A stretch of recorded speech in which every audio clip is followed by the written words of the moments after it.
you will go to the exhibition page and we start with the title. Okay. Do not link. Yeah, we had discussion about the title. It was not the first title, of course. In discussion, we had the titles which referred to virus or somehow. But because we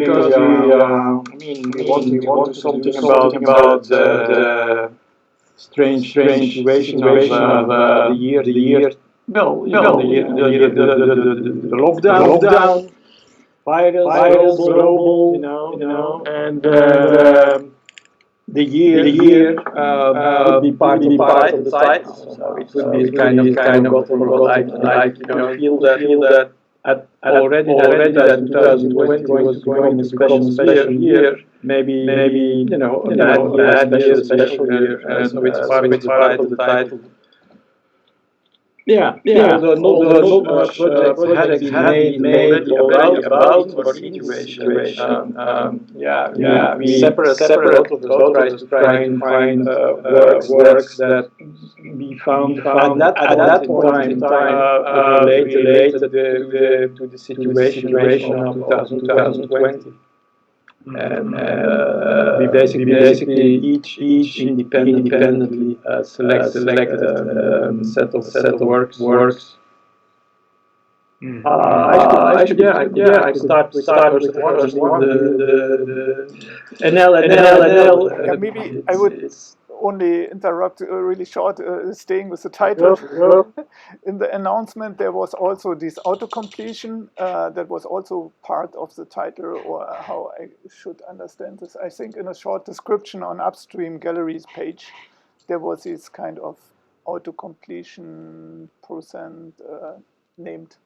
And so I was a little bit confused. What is this meaning, or I don't know. And that was the reason why I asked, but do not link, but then was point that there are only links on the website, so that was a contradiction. Or could start calling this thing not a link as a link. Yeah, confusing. I know. Okay, yeah, good. Okay, then start first. Yeah.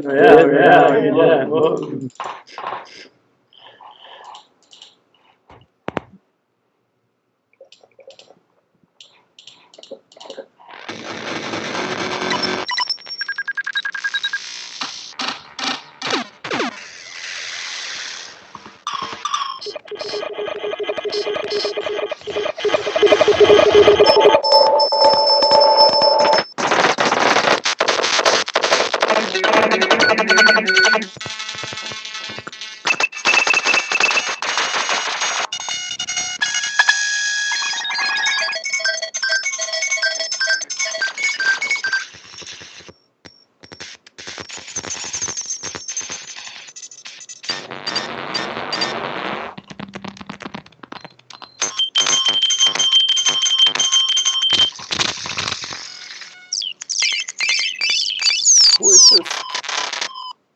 Right, going to the bottom. It's relatively short with all very short fragments. I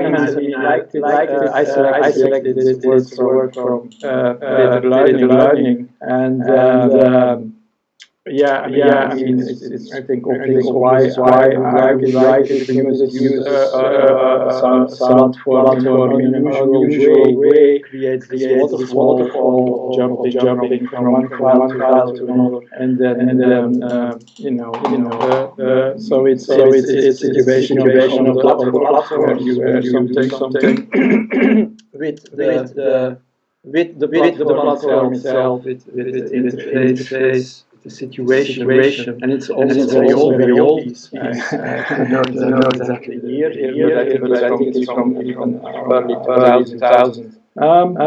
So and I don't want to interrupt the auto-completion. I mean, you still have more questions about it, but at the end, it's titled.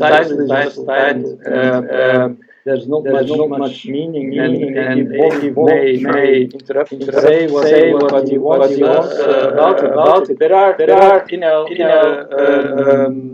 I cannot make more complicated the fact that we were separate. Because this reminds me the first moment also on a link is enough, and the whole thing about online exhibitions. I think a lot, and was always talking about how could it be, how is the best way, and you also experimented with how you can exhibit online pieces and so on, and then how it works in an online context. And in this sense, then having only a web page with links and descriptions, you have to highlight, so you have to be active. So there was some thoughts about this, how to present net art pieces or pieces in the internet. And this reminded me on these old texts from Olja, the title, this a link is enough, or something, I think, was it? Or I forgot where she is writing about online exhibitions and the possibility they have. The possibilities they have. So for all the reasons you mentioned, I think it's a good title because it goes to the core of what every online presentation is about. There's an address, and usually there's not necessarily links to it. Also, I mean at the beginning of we're all sharing links to each other. But it's the essence of what is there online.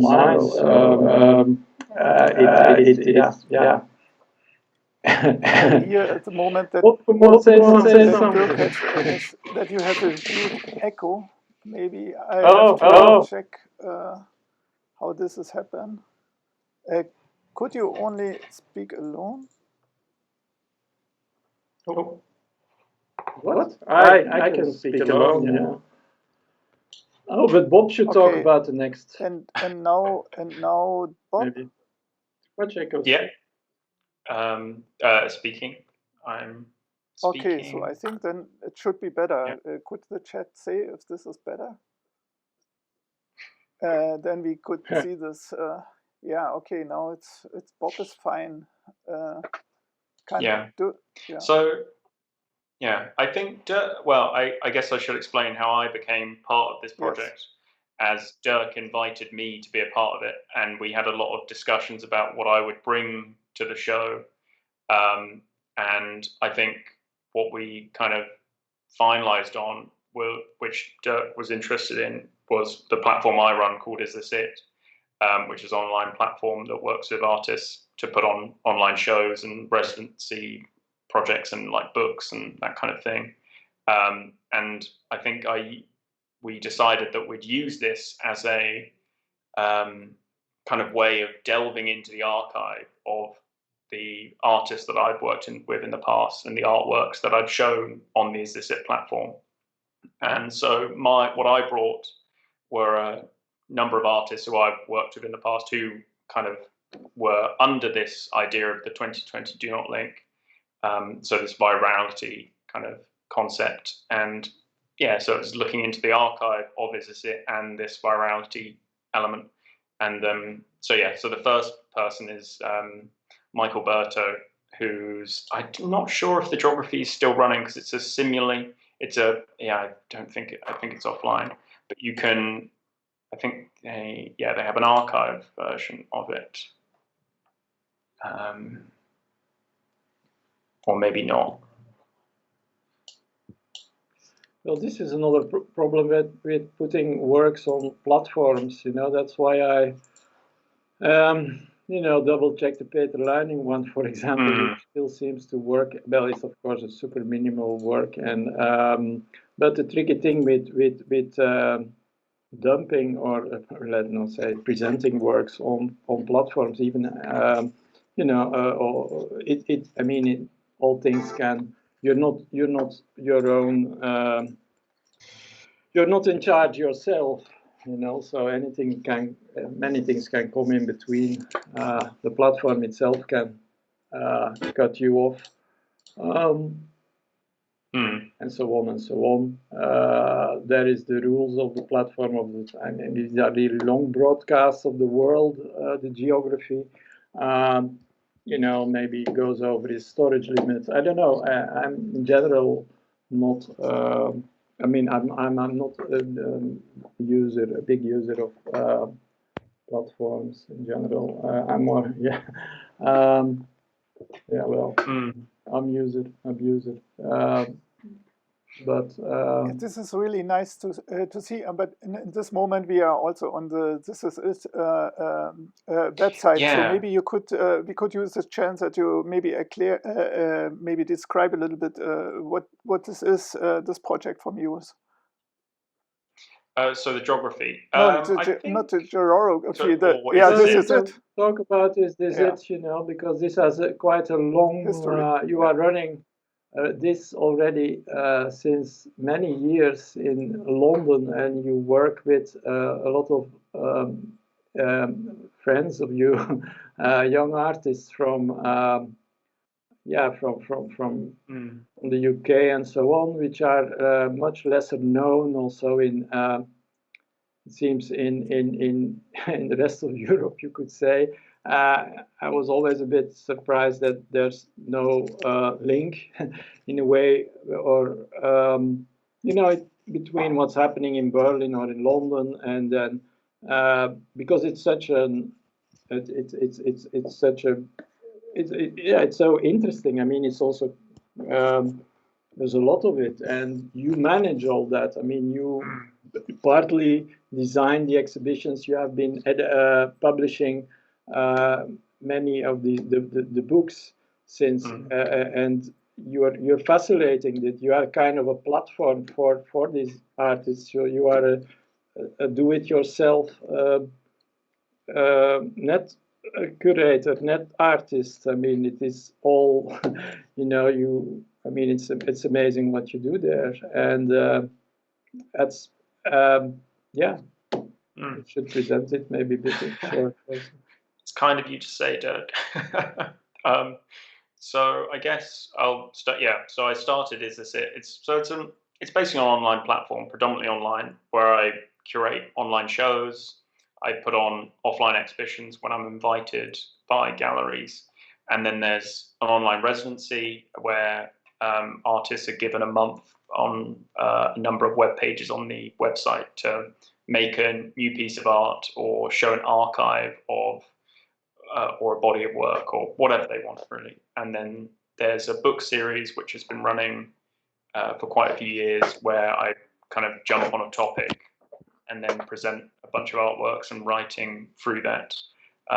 So I started this at the end of my first year at university as a way of branching out of my circle of people that I'd met there. A lot of people, I think the majority of people I interacted with at art school and at university weren't really interested in the type of art that I was interested in. I was kind of getting involved in lots of kind of stuff that what Dirk makes and made, kind of that early net art stuff that I was really interested in, and the stuff that was happening 4 years ago in the net art scene. So I think I was really interested in that, whilst being interested in what curating was. I'm still quite young. I was very young then and didn't really understand what that meant. And I think I established or started this website on a real whim, and just to put works together, and slowly that snowballed into kind of what it is today. So the early exhibitions, which I made in 2016, I was basically doing one exhibition a week, and just I don't think I was even promoting these shows. They were just kind of online. I was kind of taking work from an open call, and slowly, as things moved on, I started inviting curators to bring their own artists to the platform and put their own online shows on. And then slowly it kind of got slightly bigger, but it's still all me kind of putting these things on. And then I've worked with a bunch of, I'll put on an online show. So recently, okay, we can't do any of the recent ones, but let's maybe. So this was an online show in, oh my God, not got a date there. This was in 2019. so a little under 2 years ago. And it's still very much putting artwork on a page, but it's attempting to be slightly more interactive, slightly trying to make you as a audience member, trying to get you to stay on the page to interact with these artworks. But yeah, and so that's one part of it. Another part is the exhibitions, which obviously I haven't done one in a while because of the pandemic, but this was still experimenting with curation, and for this particular show I produced a book for it, and then and then there's the residency where artists take over, but yeah, I'll stop talking about this because it's not really about is this it, is it? No, it's a very unique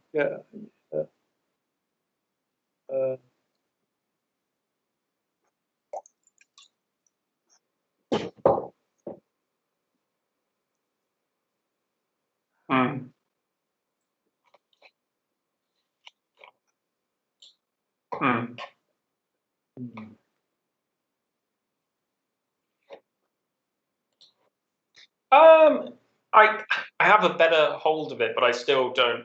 Well, I still am basically just experimenting. I've never trained to be a curator at all. I've definitely come at it from an artist perspective, I feel, and kind of I like being able to utilize the artworks and by the artists that I work with in a way that is playful and kind of, I think curating on the internet enables me to do that, because maybe a lot of artists who I've worked with I think it comes back to the idea that online shows, which we've seen over the past year, I guess it's become more important over the past year, but previously no one really cared about online shows. They still don't really care about online shows. They do because it's a necessity rather than because they want to. But I think when putting artists' work on there, they give you a lot of autonomy to do whatever you want with them a lot of the time. There's no kind of specific rules that they give you to do. So that's what I love about curating online. So within the domain of the online space, I can do whatever I want with that artwork. I can hide it in a bunch of pages that maybe no one will ever find, or I can put it right in the middle and make it very obvious, or do a bunch of other things which I think you wouldn't be able to do in a gallery space because the artist wouldn't want it, or you don't have the space or the funding or whatever. And I think that's for me the beauty of the online curation, kind of having that ability to do whatever you want with the work. And that's how I see it as a artist curator rather than a curator or a curator artist, if that makes sense. Totally. Cool. And so then we go to this online curation experiment and the online show. We would like to talk further about the do not link .org. So, maybe it's a moment to not immediately show the next work, but the one of Nico Prinsen. If you scroll down, I visited Art Basel online because you're talking about, that online, the way that commercial galleries started to use online shows, and Nico is commenting on that. So the sound is important. So.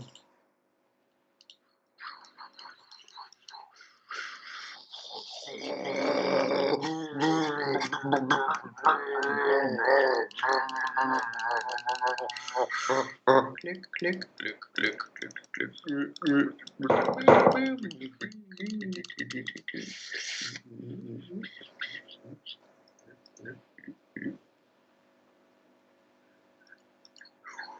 Yeah, I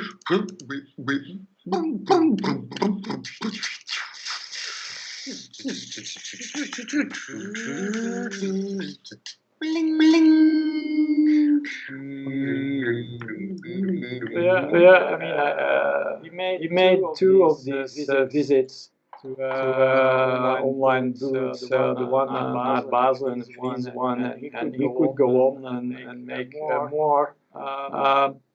I mean, yeah, obviously I liked it because he commented on that whole, you know, on these online viewing rooms and.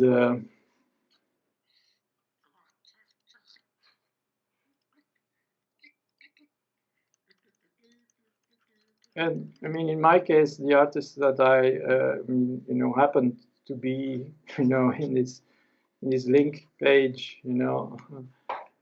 call it a show. I mean, at the end, you can call anything a show. I mean, a link page, yeah. I mean, that's the show, at the end and in the beginning. But it's that I like the artists themselves. I mean, I know most of them personally, and even a work or there's another work of Nico is this one, Holidays. I mean, Nico lives in Berlin. He's well known to panke.gallery, and this is a series he also presented there. I just mean like the previous artist, Peter Luining is someone I like I find an interesting person, and the way he's what he represents as a person. And Nico is also for me a special. I just like his works and the totality of the rest. These are, I mean, Sakrowski could even explain this better because it's these imaginary family albums. It's like creating your something, a family you don't know, you don't have, and creating a fantasy family out of the social network, out of Facebook or out of other networks. I think it's a very sensitive or emotional, work, if you want. It's so yeah. Mm.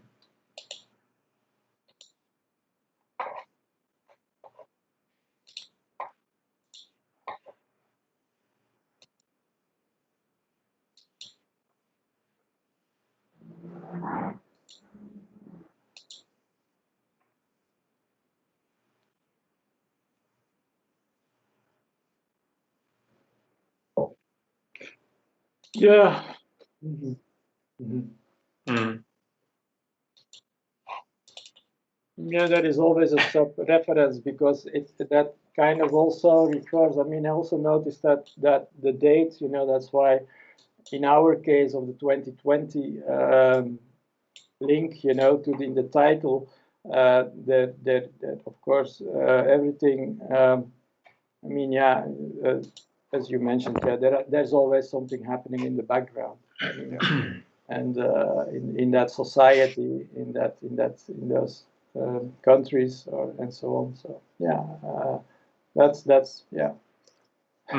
also the reason I liked it. I discovered it in that way also. It's not immediately obvious. It's something you discover after a while that, but don't I remember that in Colombia there was an earthquake or an uprising or a military intervention or something, and then it gets another dimension. Is that how people represent themselves in a social network where at the same in the same society at the same time, just behind their backs or in their own lives, there are happening big events. So it's also a contrast between the individual and the society, the social in the background, and then that again in a social network, and then in photo albums. Yeah, it's great. I like also very much this kind of. You can buy the albums actually, Yes. I think, because they're also meaning they are not meant in a way to be viewed online, or meant. I mean, Nico publishes them and exhibits them and sells them and makes them on demand. Like for punk, I think he makes a yearly calendar. Or they're very creepy. They can become creepy after a while. You see, you realize what or where. Especially in the context. To remember certain situations. Yeah, we have in Panke Gallery. We have some of his exemplars to sell, but I think you can also order them online on his site. Or on the left gallery. I don't know. Also, what Bob was saying, yes, about is it? I mean, he's also distributing these books. I mean, he's really not easily just doing doing the online exhibitions and residencies, but he does also the physical exhibitions and then the prints of the books. So basically, Bob runs a full enterprise there, of gallery style publishing, prints, also selling works. There are artists who sell their works. Is this it? Also, I'll stop about it, but no, it's great. Especially also, I found that in the art world of London, as we are always, it's always published. It comes into the news as a big commercial, enterprise of artists who try to deal with big business or try to make a career as fast as possible in commercial galleries. So it makes it even more special what Bob is doing, or necessary. And I think, this is what? Now you're hitting a real dangerous corner. Yeah. What is this? Yeah. Also, maybe you should scroll, Bob. It's fun to. Yeah, it's something I added, which a bit nostalgic, which is not a work, but also do not link the website. Is not really intended to only, for example, stay with the exhibition with this project. So I thought I would still also collect links from the situation of 2020, but it's not a work, so it's actually basically just a link page, and it uses the old design of Jody, which I think used as a link page. I think this is one of the designs that we thought about having, and then which you were interested in, and then we had the idea of kind of building the original site and kind of adding. I think the original idea for the show was basically building this mass of links, which kind of threw in all of the artworks. We wanted to hide the artworks within links which are related to which are very typical, related to strongly related to the situation in July or in May, whatever it was, April, I don't remember, 2020. But then we just luckily we decided to separate it because it would become I think there's so many. But let's not talk about this because that's but it's an ongoing archive, so in a sense. So you put links in still. In a sense it is. Yeah. It's like a delicious, your private delicious, so more or less. But with a Jody background from. Because I couldn't find a better one basically. Yeah. It's a self-indulgent mass of links. Yeah, that was.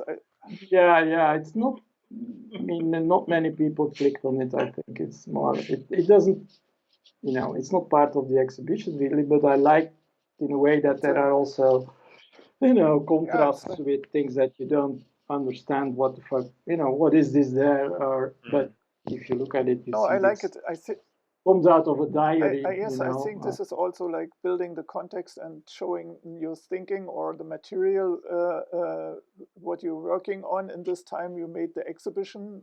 Often I like it if the curators are reflecting their process of thinking and research in special. I try to do it also by myself, so I really can understand it and like it, but it's so a little bit hidden, so it's like a trick. You have to know a little bit, or I don't know if really it's yeah, but that's okay. That's with the surface itself also. Of course, it's so. But I think Bob should do, or I can do a presentation of a work. But the next one, I mean, it's do we go all? Yeah, that's another artist from Sofia. I could say discovered, but is also working. What I liked also about it is that he works together with the gallery.space, which is an online and a router gallery in Sofia, Bulgaria. And there were many interesting projects on the site. And when I contacted them, or when I mailed with Krasimir Terziev, I looked also at his personal site where I found out he's been working with media over 15 years, and he also told me that he was in a workshop with Jody in Ars Electronica. Oh, wow. To my surprise, yeah, I don't know what, and yeah, I didn't know, and. In the space in Sofia, gallery.space, they are showing now also they have an online and a router exhibition, and then the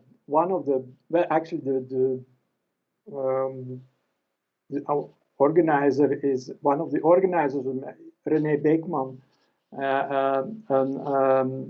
an artist from the Aki Enschede who left in the 90s and went to live in Sofia, and also works there in web and interactive design. So everything, yeah, I mean, and then, yeah, I found that very interesting. I do like when artists are like part of something else, and they are, you know, if this is an interesting work of Krasimir or another work, it's for me in a way. I mean, this fits an online gallery show, but he makes photos and interactive projects and so on.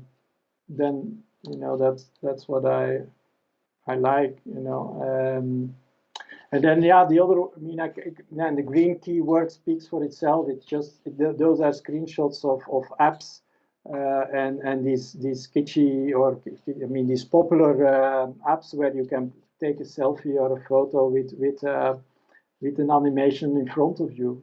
All these things still go on, even in I can see even a relation to the things like foundation.app where they are selling gifts for. Gifts for Ethereum in a way. I mean, it's very minimal. Each of them could be are animated gifts, of course, and it's in a way deconstruction, if you want, a collection of these backgrounds. It's similar technique that Petra Kortright used in her videos, and here is just the whole set, all of them together, and. Yeah, there's also a bit of creepy undertone in them because, yeah, I know, you know, I mean, it's cliches, but when you see cliches piled up with each other, something becomes real, maybe, you know. I mean, there's violence and money and animals and, yeah, you can make the link. But yeah, that's it. Yeah. And have I understood maybe understood it right? He has also an offline router gallery, so where the gallery is gallery.space. Yeah, I mentioned they know panke very well. The panke is having an influence, you know, and so they've been running that for quite a while also. Okay. And yeah. Also, it reminds me. I mentioned you, Sakrowski, yeah. but you know, it reminds me also on the piece from Nick Britz with where he related to the green screen. If you remember, yes, the diamonds. Yeah, but there are so many green screen works. Yeah. Okay, but yeah, nice. Yeah, just a short other one. I mean, just an introduction, then I let Bob talk, because this other artist, again, I mean, it's about the personality of an artist. I mean, the tech knowledge. It's a video from Nancy Buchanan from 1984. Nancy Buchanan, I was from LA, is from LA. She's a good friend of Kathy Hoffman. And she was for over 20 years, I think, teacher at Call Arts, but mostly active in the cable TV movement, and that whole movement of the paper tiger is you know very. You could see it as an ancestor of the independent attitude of net art. I mean, trying to grab a medium, trying to, you know, with internet, it's not necessary to try. It's just easy. It's there. But at the time of television, when television was the most powerful mass medium, you needed to use strategies, hardware. You know, how to get on the cable, how to get in the medium, how to get access to the medium. And there were so many artists, cable TV access projects all over the world, and in Amsterdam, also in Berlin. I mean, and the one in LA. So she was part of that in very active. Maybe you should. I mean, you forgot about the sound, but and then the technology. It's made in 1984, so it's she talks about the post-industrial world at the time where first video games are arriving and information society is appearing. And in that short video, which is, I could call it an essay, you know, is that it's 16 minutes, and it all becomes, you know, it's a little story. She also is in visits farmers, agriculture, the industrialization of agriculture, of course, criticizing it.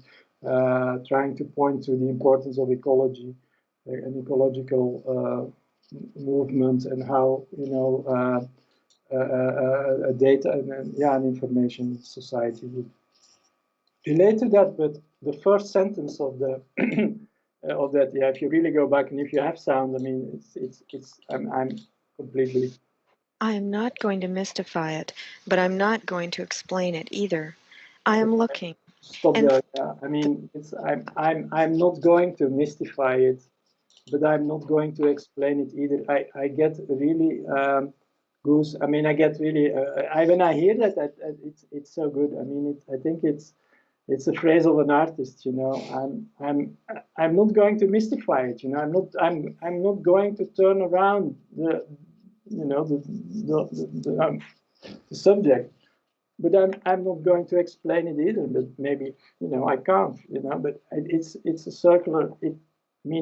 It's amazing. I love that sentence, and it would be the subtitle. And for me, well, yeah, at that moment from the show, it was certainly, yeah, it's something that I kept remembering. The way she says that. Also, she says it in such a sweet voice. It's yeah. It's yeah. Let's Bob explain the next one, because I've been talking too much now.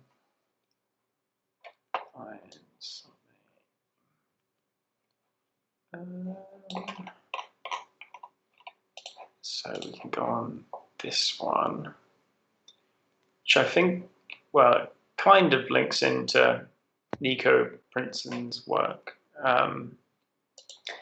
where this is a work from Colin Makita, where it's basically a bunch of images from Google for sunrise and sunset, which are just supposed to be a wallpaper background, basically, or just continually moving as your mouse moves along the screen.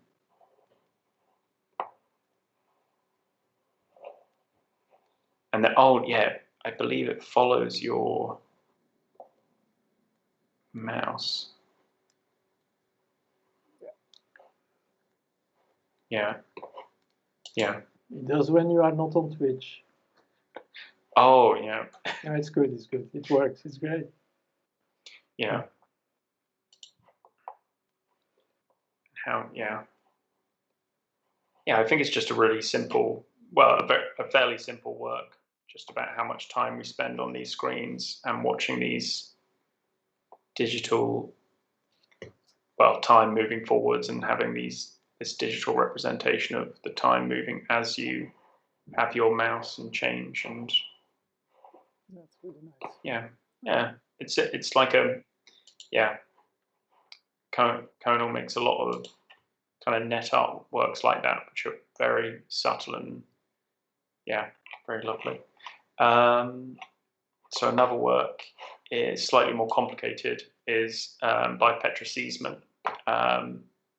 She's a Hungarian artist, very interested in anime and animation and kind of connecting the two. So in this piece, she talks about how to enter fictional realms by creating her own virtual character called Yourself and inserting that character into the Skyrim video game. So I don't know if it's quite long, but I don't know if we want to just watch a little. Today I'll be telling you about accessing different realms. So it's in the style of kind of like a YouTube tutorial, because of a lot of the work she does. She watches a lot of these YouTube tutorials, so it's kind of influenced by her own creation method, I guess. Look at the Tamriel from the Elder Scrolls game series. So if you want to create like an illusion of accessing Tamriel, that's really easy. You just go to Google, find a suitable image, place your character in that environment, and then you're technically there.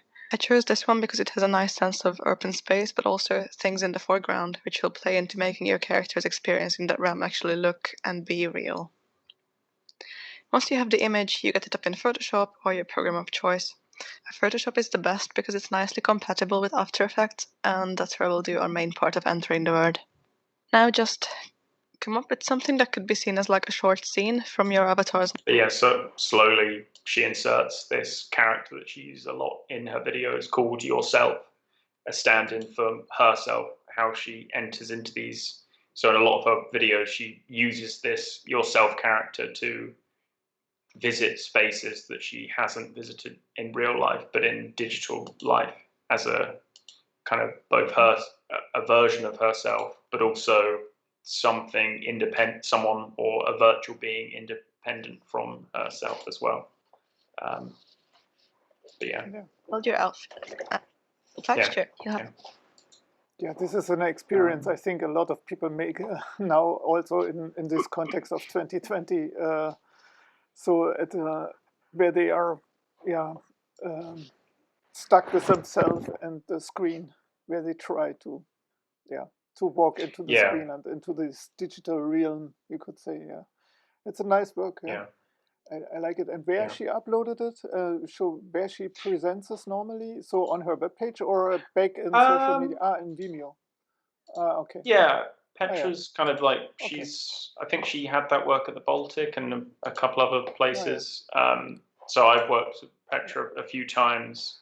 Recently we had I asked because I always like like these things, if artists using this kind of style, maybe like from tutorials or from these and then uploading it back in came these from. kind of contexts, so that there is another feedback loop. So then, if it is only on Vimeo, where a special audience is already prepared, or has not really interest anymore. Yeah. Okay. Yeah, I guess it's but it was nice. Yeah. You want to do one more, For Bob? sure. Come on, you can do it. In this contest, Typical Tarzanist it tale. reminds me come also on. On the other work here from Pumpkin. I don't know if I really speak it right. You can Pumpkin. show that one. Yeah, talk about it. This one? No, I think Everett. Everest. Texas. Yes. I don't know. They're fantastic. I think this is also a simulation that probably isn't available. So they are fun. I think there might be an arc. You can show another work or another sample which is online at the moment, or just an image. I think they have archived it or on their website. It was because it has also these graphical elements and this pixel paint, I would say, or a bit so. Yeah, like that. I think it's a generative artwork that's a simulation of what happens when a small town in the middle of I believe the desert is cut off from its kind of major sources. So all the roads are closed, and what will happen in that space when a town is left to slowly kind of eat itself, I guess, when it's cut off from these major highways. And it's so this piece was originally shown on, or I think it's been shown a few times, but it was shown on this page over a 28-day period. So it slowly died, like completely fell apart. This whole town, this digitized simulation, and then it was built from kind of all these 3D models that are freely available to download. So recycling and reusing these digital models to create this digital space that would slowly fold in on itself. Also very dystopic. Yeah, that's good. But they're I like it. A slightly funner one. I'll do one more funner one. No, it's not. It's very short artworks from this artist called Madeline Anderson, who I showed a few, like ages ago now, 4 years ago. These very simple, subtle works that,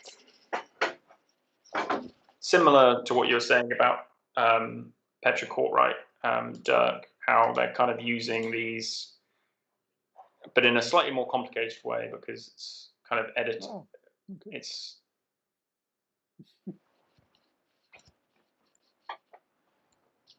it feels very cool. It's nice.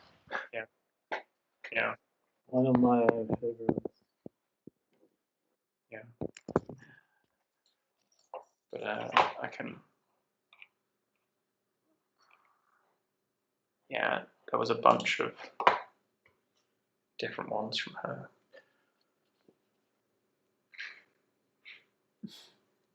Okay. Yeah. But yeah.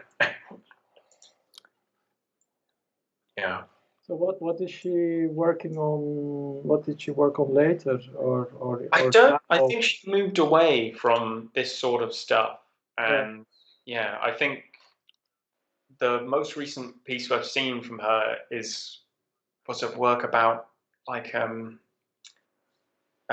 world slowly dying from climate change, I believe, or kind of a mockumentary type thing of that. Yeah, I guess the thing that happens is with a lot of the people I work with, a lot of them are quite young because in the past, at the moment, I'm working on an Arts Council funded project where I'm able to pay everyone that I'm working with. But in the past, I've kind of been working Is This It as a unfunded platform. So a lot of the artists that I'd work with on the early stages were people who just applied to my open calls. And Madeline Anderson was one of these artists who I really liked. And then I think slowly she moved away from the type of work she was making here, which I believe was probably when she was at university, and slowly changed from from this kind of early work to what she's making now, which is very different. But I liked here the context you showed before. The other two works, they were also interactive in the sense, and they were manipulating the screen and the result on the screen. So it was summer. Yeah. No, I really like these works. They're very fun. Do you want to speak about one now, Dirk? Sure, yeah.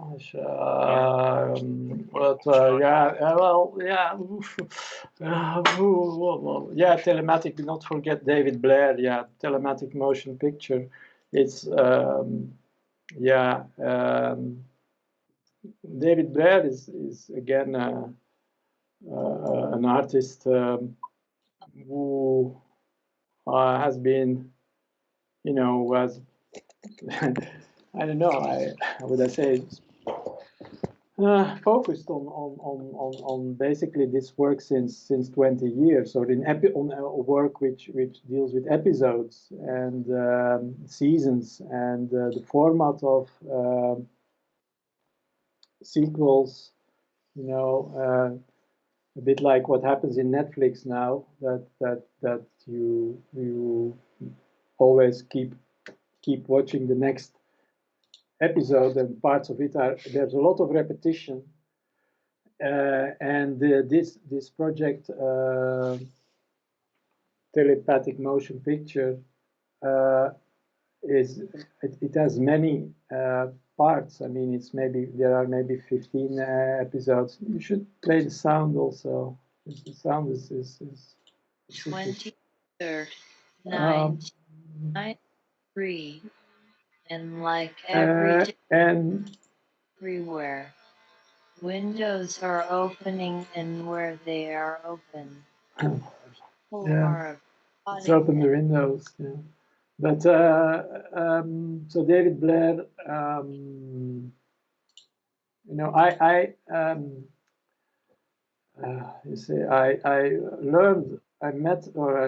saw his work in may have been end of the 80s in V2, in the V2 squad in Sertogenbos in the Netherlands, before V2 became the Institute of Unstable Media.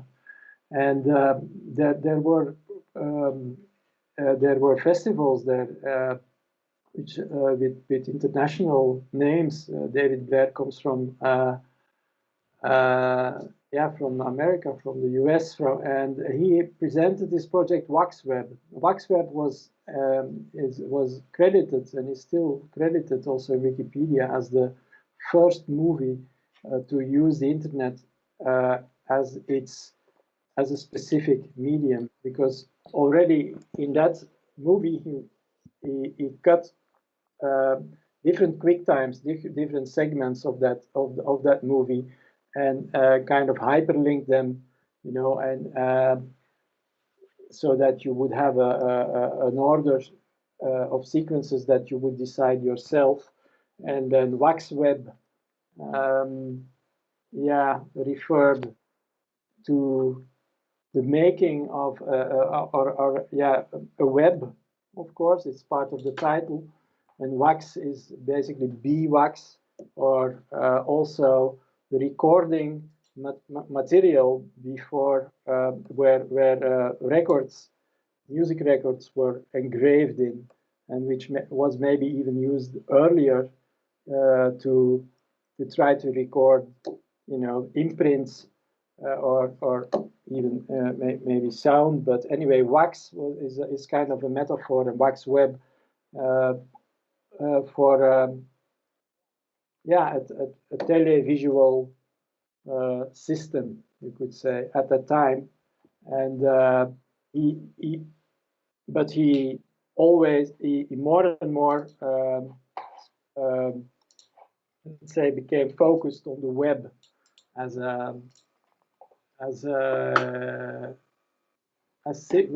to have a narrative, because it's very narrative. He talks and about lost tribes and discoveries of forgotten technologies, and then repeats that in different sequences. You know, that, I mean, it's very repetitive. Let's keep it.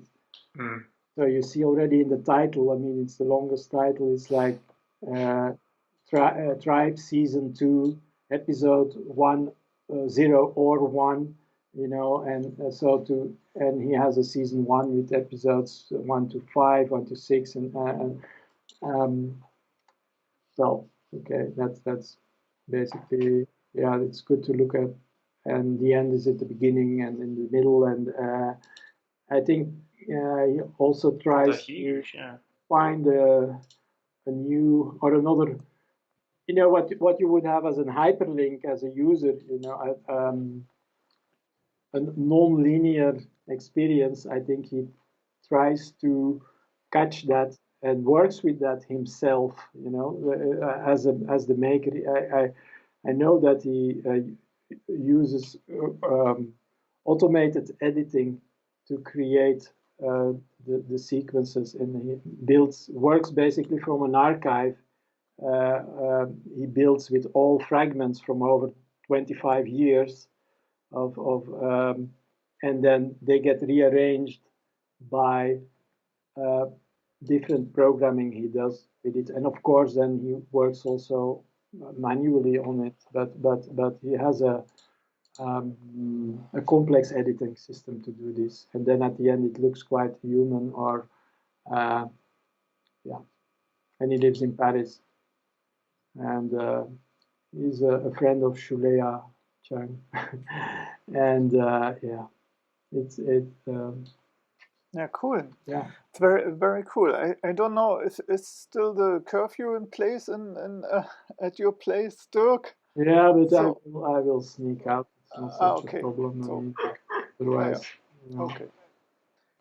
Then maybe you would. And because I cannot. Yeah, I go very fast. Yeah, maybe then, because these are older people. I realize that I've also selected older people. Maybe older people like well, you know, since Bob is only dealing with young people, I thought I'd maybe unconsciously focused on older people, because I don't see any difference in. I think art should be indeed open to, you know, there's not a between generations, and especially with technology. I mean, and not to fall in a trick of this is new, this is a hype, you know, and now we're dealing with that, you know, with the internet, with post-internet, you know. There are always people who did similar things you can learn or see, and yeah, that's the way I work in general also, or I've learned about things. And then the internet beggar, yeah, that's a killer. That's a famous piece from Heath Bunting. Yeah, cannot say much. Maybe if you have a text play, can you speak the text? Is that a function in your Windows? You can read it, but it would be. Well, if you speak the selection, you would need to select it. It could be fun to keep in line with. No, it's okay. I mean, anyway, it's about. Everyone knows the piece. It's a classic net art piece. Yeah. But, of an internet beggar, of someone who just asks you to donate money. You know, it's. I would not. I mean, I would not dare to try to explain this. Oh, and he even received money through it. Yeah. Sure. I hope. I mean, mean, yeah, it could be. I mean, it focused maybe on the financial side. I mean, again, because I looked at it yesterday shortly to the Ethereum craze of selling, trying to, parasite on the blockchain money. I think it's very. I mean, if this piece is about begging, straightforward, just send me money, fuck off.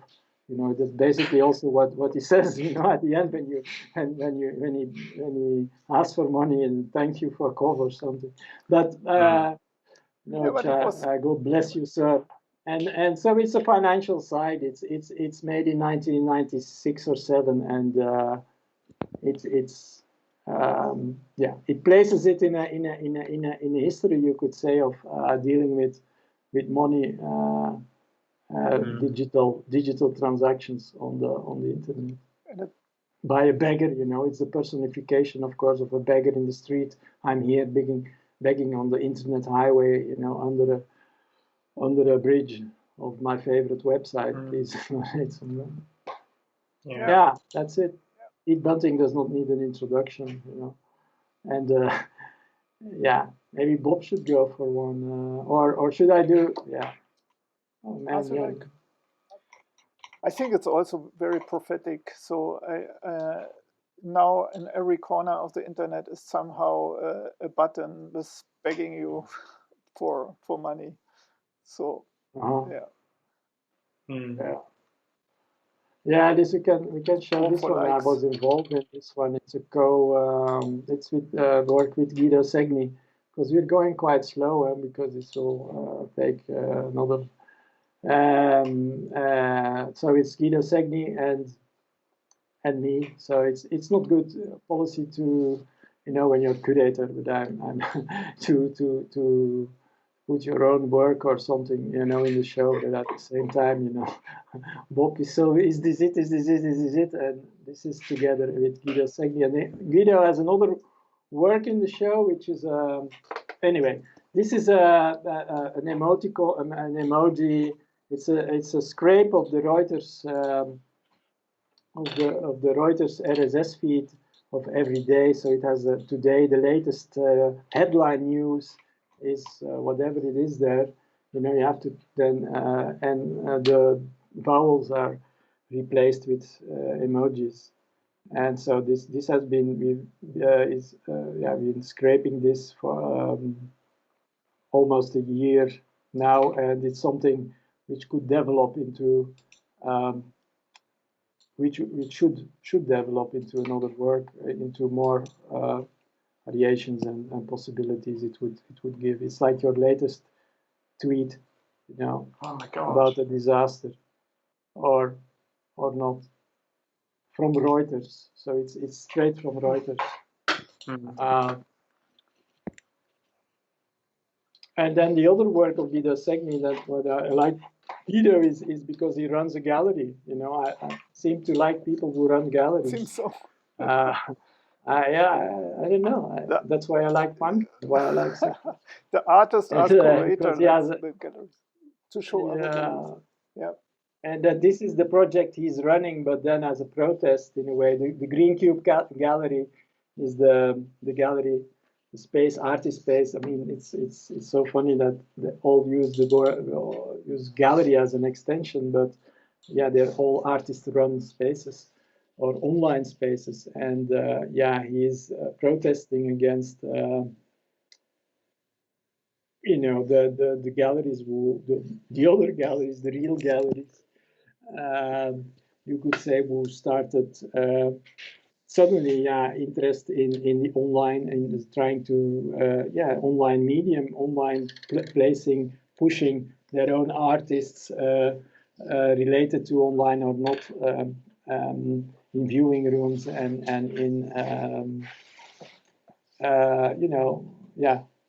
So using the internet suddenly as a medium for the gallery became a popular thing to do. And since they were doing this since already, I would say an URL is not enough. It's a kind of protest. Yeah, well, I just, yeah, and then that's about that. Now it's Upstream again.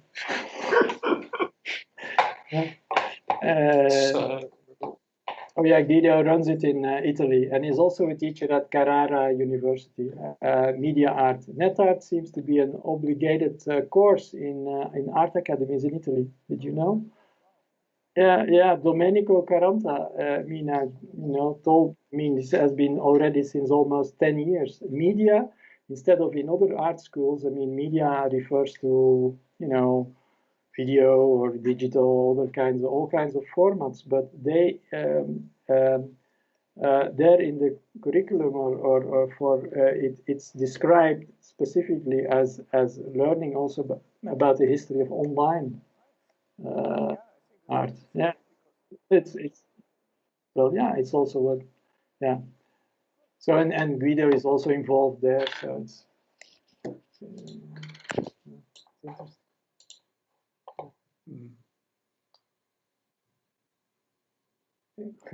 Yeah, it's okay. URL isn't enough.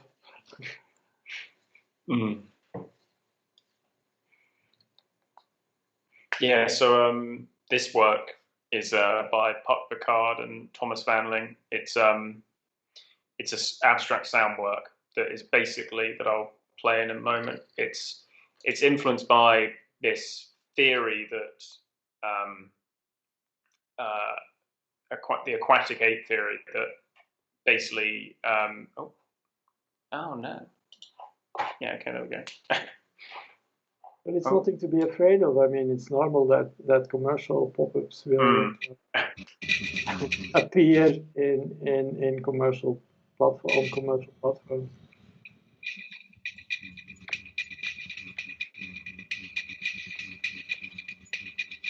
So it's influenced by this idea that female apes, so it's seemed in science that the male apes were the intelligent ones, but actually the female, there's this theory that says that female apes were actually cleverer than males because they, instead of fighting, they escaped predators in the water, which made their brains enlarge, basically. So this is a abstracted spoken word piece where they had a documentary voiceover artist speaking this kind of this tale of this theory, this aquatic ape theory, and then abstracted that. So both Puck and Thomas they're both artists, but Thomas has his own record label as well. So I think a lot of his art kind of melds into sound as well. So that was, I think, one of their first collaborations together. Yeah.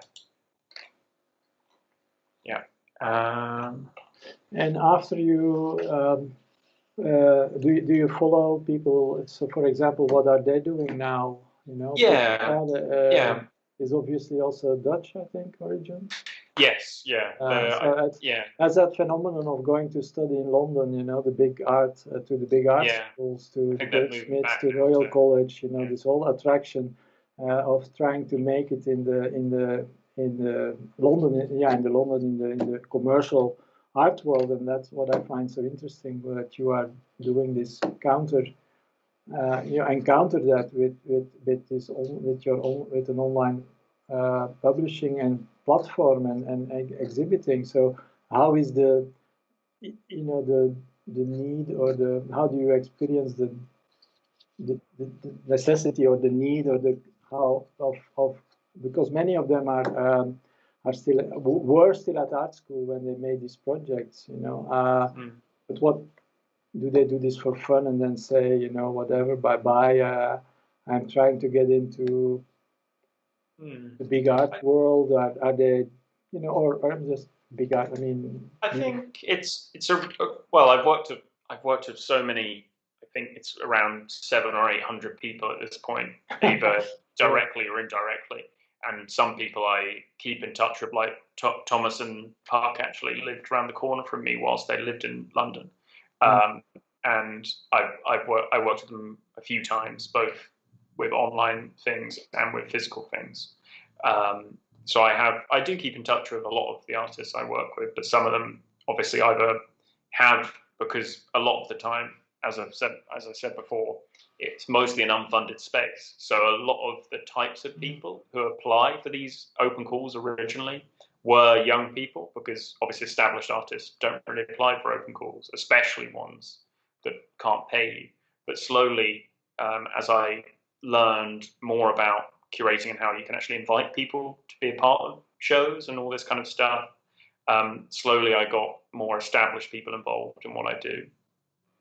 So it's a range of stuff. But do you actually see yourself, because we're an open call, you worked as that you put a call out, but do you see, is that still, or are you going more in the direction that you make specific selections of specific artists yourself? I think nowadays it's a lot more specific. I think, especially on the site at the moment, I'm kind of nearing the end of a 6 month kind of Arts Council funded project, which is 4 online exhibitions, then culminating in a book and online panel discussion. And that was very specifically curated and organized by me. But I think the open call is a really important tool, which I probably will use in the future, because a lot of the times and a lot of the people I found through open calls, I do still work with, and I do continue coming back to, and they're like fantastic people, but they might be underrepresented or just unknown. But for some weird reason, they applied to my open call 3 years ago, and I still keep in touch. But yeah. The open calls I used to use a website called Curated Space, which I still go to, which hosts. When I started using them 4 years ago, they were there. I don't use them really anymore because I don't hold that many open calls. But they were very early on. Now they're slightly more established, and then I just have the open calls on the website usually. But at the moment, there isn't any open calls open at the moment, because it's, I think when I was at university and when I was starting Is This It, I was working like a lot and doing a lot. And I think when I left university and started kind of concentrating on, I concentrated at the time on both my art and curatorial practice, but I think as obviously when you leave university and if you're living in London, a lot of your time is then spent working. So I think I had to work out the balance of work and relaxing, and wasn't, I think I just relaxed a little bit. Yeah, of 700 artists is not so an easy job. Yeah. I think I just, I had to press pause a few times, basically. But yeah. Okay, let's do the final one. You have to scroll and select something. I haven't seen him. Maybe I don't know. I think I should, of course, Victor. You should look at this one or mention Victor, a collaboration between Victor Timofeev and Jaco Palazzo.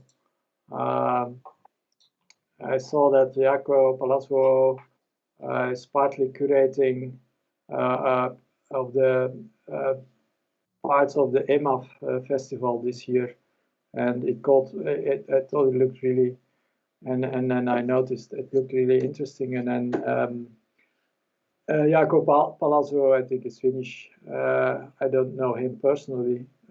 Most of the other artists I know personally. Victor, I know quite well. Met him in Rotterdam. Then is there sound? Yes, maybe.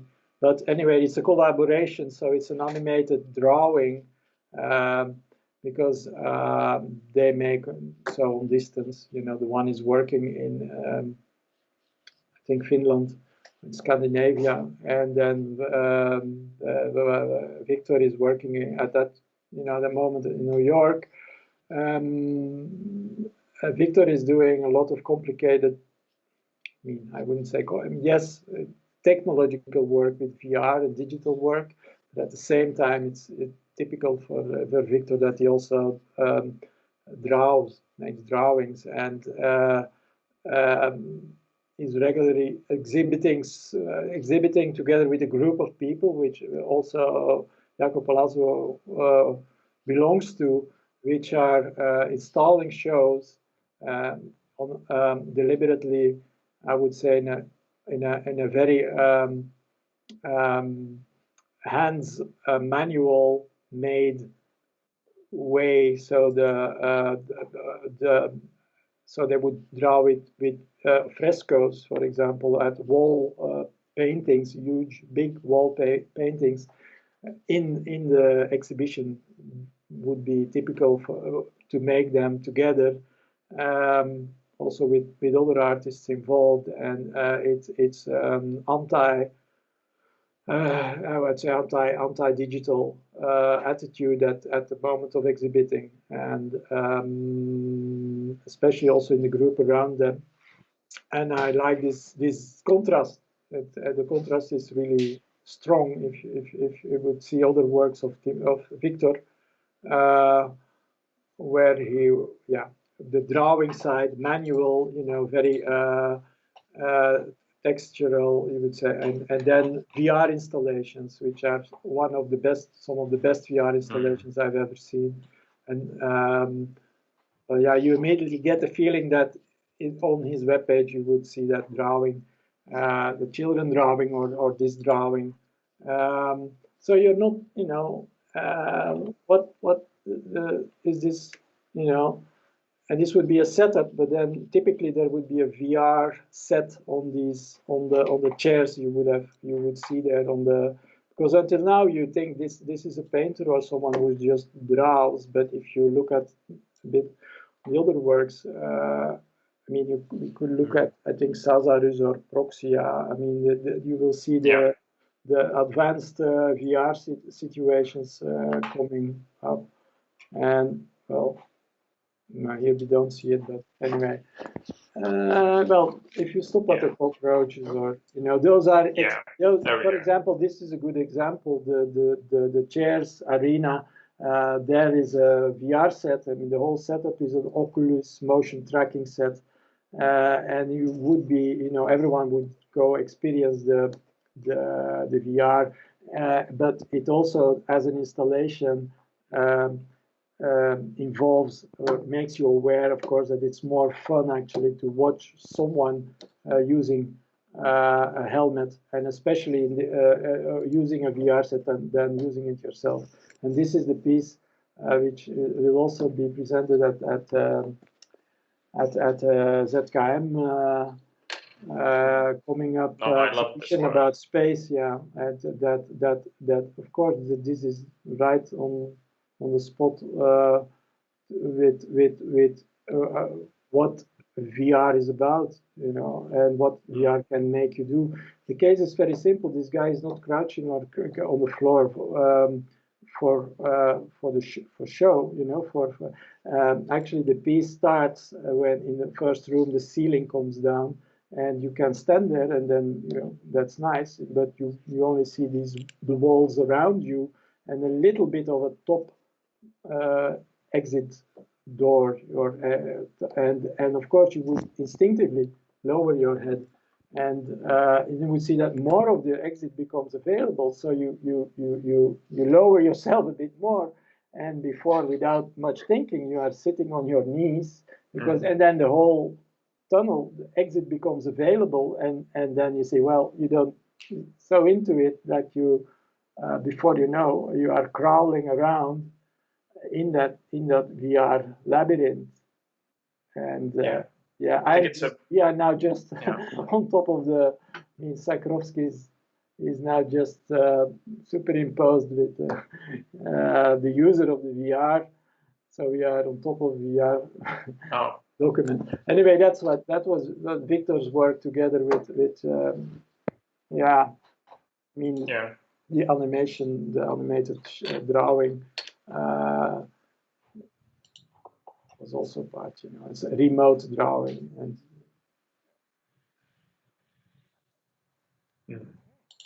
Also questions, of course, what a drawing is, what painting is, because if someone is painting, there's of course an evolution. And here that, painting is especially for the painter himself or herself, he's basically seeing something evolve, which you as a viewer will normally don't see when as a finished painting. He has seen the evolution, the animation of what he has been doing in any traditional painting, that is. And of course, here it is, in many of course, animated drawings, you can see a process, and they make then a movie out of it. It becomes a movie. It is automatically a movie, really, but in general, it's never recorded. So I think that's what I also liked about it. Yeah.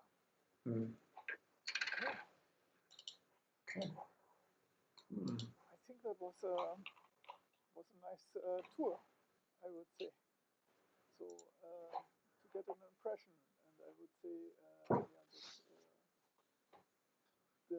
as I understood, the exhibition will be open and stay, and Dirk will fill in his links continuously. And you called. Yeah, it's hard to break a link, To watch it by yourself, I would say. Yeah. And I would say thank you for the insight into the tour and for the tour, into the exhibition and your thinking and your other projects, Bob in special. It was really interesting. And yeah. Thank you for having me. Do you want to do me a favor, Sakrowski? And Bob also, put your finger on top of the camera. Just do like this to close down. See you later then. So. I have to wait a bit now. I have to give it a bit of space. Can even keep talking. Yeah, come on. Yeah, look at this. Bye-bye.